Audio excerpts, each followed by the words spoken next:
Welcome to அம்மா பாப்பு story time. கதை கேட்போம், கற்பனை திறனை வளர்ப்போம். ஹாய் குட்டீஸ், இன்றைக்கி கதை கேட்க ரெடி ஆயிட்டிங்களா? இன்றைக்கி நம்ம ஒரு கிளியை பற்றி பார்ப்போமா?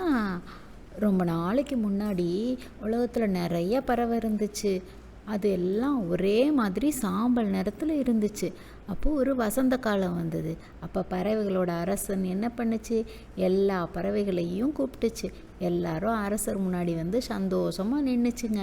சில பறவைங்க ஓடி வந்துச்சுங்க, சில பறவைங்க தத்தி தத்தி வந்துச்சுங்க, சில பறவைங்க நொண்டி வந்துச்சுங்க, சில பறவைங்க பறந்து வந்துச்சுங்க.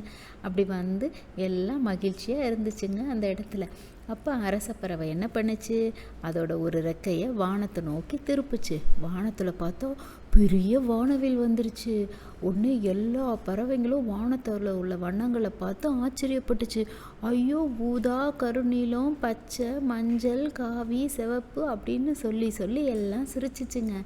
இவ்வளோ பெரிய வானவில்லை நாங்கள் இது வரைக்கும் பார்த்ததே இல்லை, அது ரொம்ப அழகாக இருக்குது அப்படின்னு எல்லாம் சொல்லிச்சுங்க. அப்போது அந்த அரச பறவை என்ன சொல்லிச்சு? உங்களுக்கு எந்த நிறம் வேணுமோ அந்த நிறத்தை நீங்கள் எடுத்துக்கலான்னு சொல்லிச்சு. உடனே எல்லா பறவைங்களும் அதுக்கு பிடிச்சமான நிறத்தை பறிக்கிறதுக்கு முன்னாடி வேகமாக வந்துச்சுங்க. ஒரு கிளி முன்னாடி வந்துச்சு. வந்து எனக்கு பச்சை நிறம் வேணும்னு கேட்டுச்சு. அதுதான் பச்சை கிளி. அதுக்கப்புறம் ஒரு குருவி ஓடி வந்துச்சு. அது எனக்கு மஞ்சள் நிறம் வேணும்னு கேட்டுச்சு. அதுதான் எல்லாரும் மஞ்சள் குருவின்னு சொல்லுவோம்.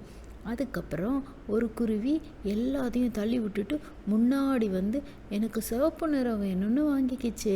அதுதான் செங்குருவி. இப்படி எல்லா பறவைகளும் அதுங்களுக்கு என்ன நிறம் வேணுமோ அதை வாங்கிக்கிச்சுங்க. ஆனால் ஒரு சின்ன குருவி மட்டும் தனக்கு நிறம் கிடைக்காம அங்கே நின்றுட்டு இருந்துச்சு.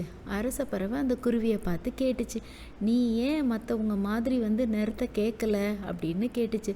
வரிசையில் என்னோட முறை வரும்னு சொல்லிட்டு நான் காத்துட்ருந்தேன்.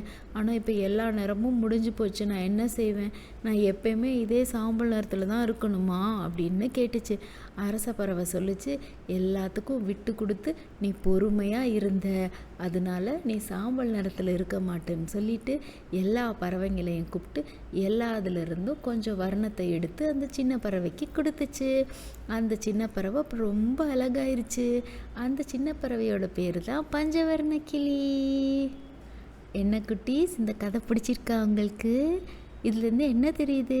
நம்ம பொறுமையாக இருந்தோம்னா நம்ம கிடைக்கிறது நம்மளுக்கு சூப்பராக கிடைக்கும்.